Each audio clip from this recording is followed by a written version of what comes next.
Alrighty, folks, Ron Crider reporting for duty again today. It's Tuesday. I got these numbers in at 4:45 in the afternoon. Took such a long time to get the numbers in, I didn't get a chance to put the rest of this video together the way I normally do. So today is going to be another abbreviated version of this, but I have a lot of very wild numbers for you to look at today, and we'll have to talk about them just a little bit. So let's begin by talking about the deaths. 101 new deaths in the past 24 hours for the entire state of Florida. That's 5 more than yesterday. Yesterday we had 96.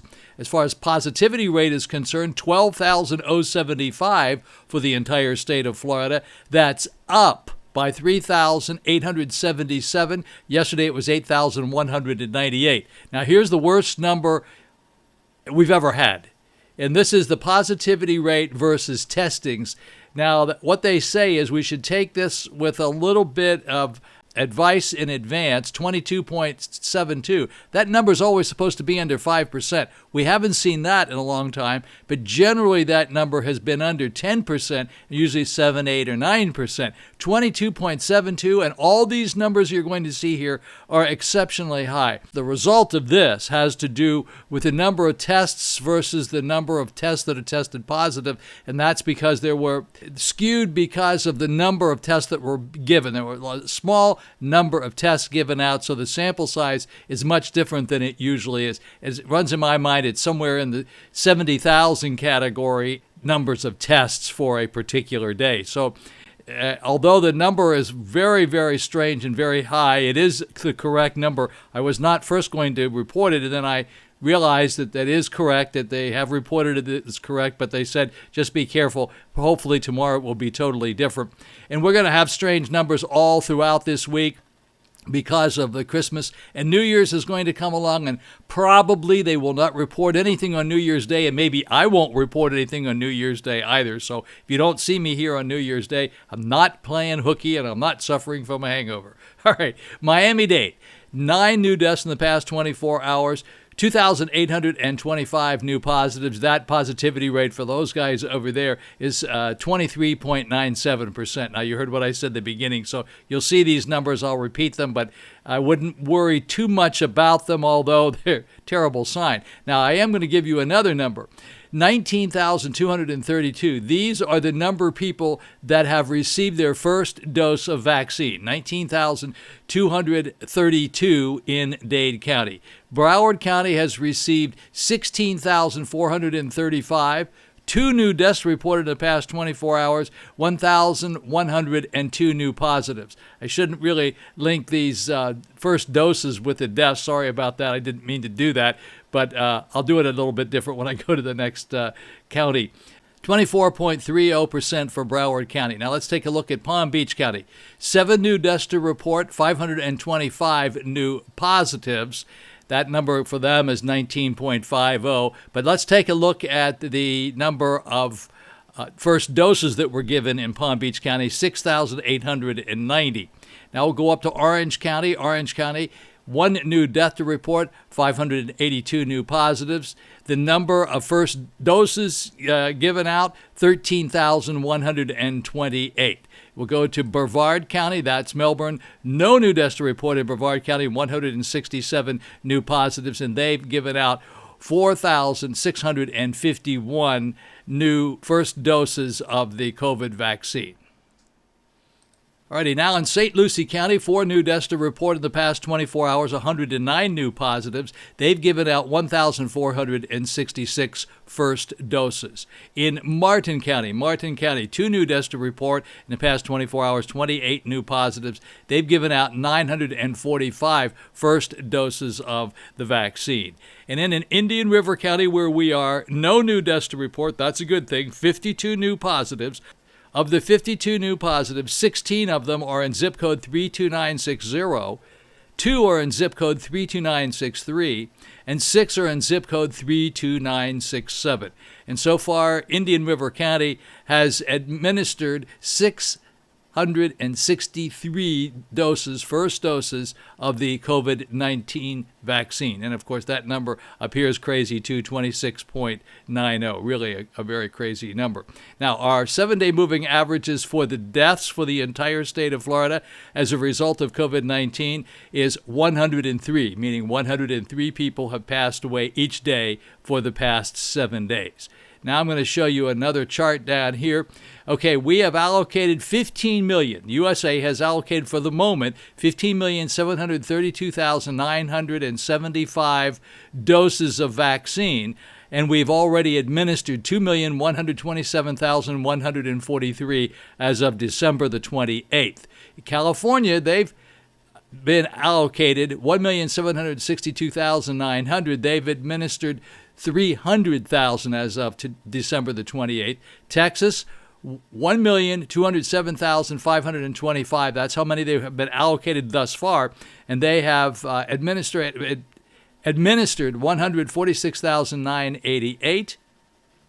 Here in Florida, we were allocated 964,950. We have administered 146,160 doses thus far in the entire state of Florida.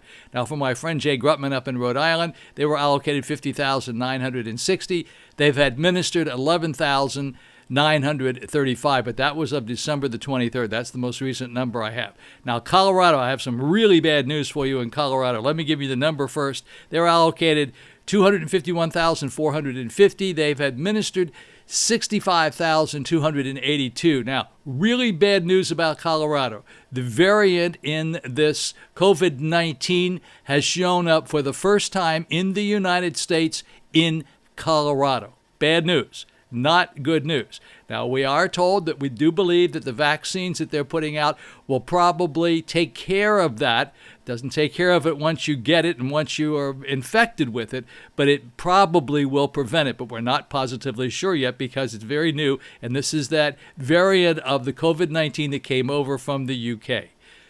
Not good news, right? Wisconsin. They were allocated 265,575 to date. They've administered 39,501 doses of the vaccine. Those are the first doses. And then for my friends up in Jersey, 405 allocated, 405,825 allocated. They've administered 46,217 as of December the 28th. So those are the numbers. This is my news sheet that I'm going to be able to give you each day. It's not exactly the way I'd like to do it, and things should get back to normal when we get into January. And I mean normal. What I mean by that is I'll be able to do the more normal version of this program like I normally do when I start out and give you a little bit of news in the beginning and the weather reports and so forth. But it's been a little bit difficult to do it the way they're doing it right now. Alrighty, so let's move on to here. I'm going to show you first this business about the new daily cases.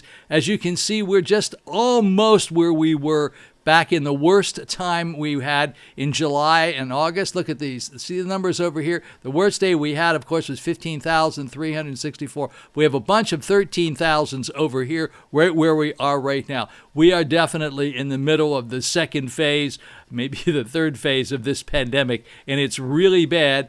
This is probably the appropriate time for me to say this. Only you can prevent the spread of this virus. It has nothing to do with the governor. It has nothing to do with the president. I say this every day. This is your responsibility. You are the only one that can control the spread of this by what you do and where you go and how you do it. So make sure to mask up, social distance, and make sure you wash your hands all the time, constantly. Deaths are still climbing up pretty high. We're up in the 140 area here. We had 140 there, and over here we had 137. We haven't hit these big numbers quite yet as we had over here at 276. Still, it's not a good thing. Alrighty, folks, here we are taking a look at all of the states in the United States, and I'll give you first the top 10 worst ones. California in first place, or worst place, 245, 48 hours ago. New York in second place with 169. Illinois in third place with 134. Texas in fourth place with 126. Connecticut in fifth place with 113. Florida was in sixth place with 86. That's good. That's good for us. At least we weren't up in first or second place.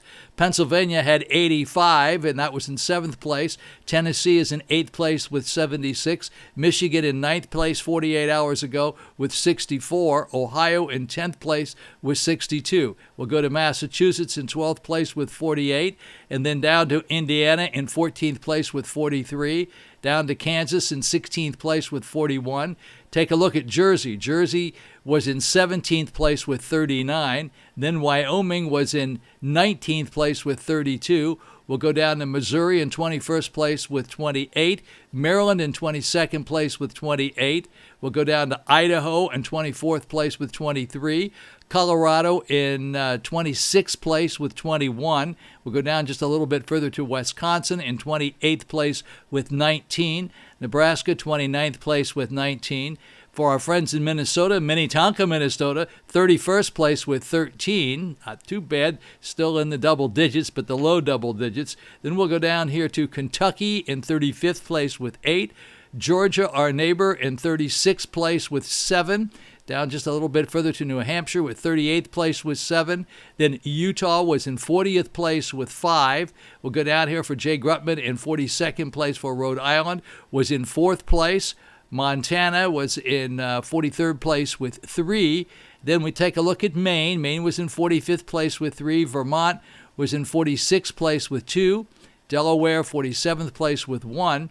Iowa had 0, South Dakota had 0, Alaska had 0, Hawaii had 0. So those are the numbers for the entire United States 48 hours ago. Alrighty, now we're going to take a look at the worst numbers of all. This is what we refer to as the global view. The global view, USA cases, 19,468,771. Those are the number of positive cases since we started back in March. Now take a look at the USA deaths, 337,210. 337,210. We're heading up there to 340,000. Global cases, 81,767,775. Huge number, the worst number. And then the global deaths, 1,784,379. So there you are, folks. Those are the numbers for today. Today is Tuesday, and it is December the 29th.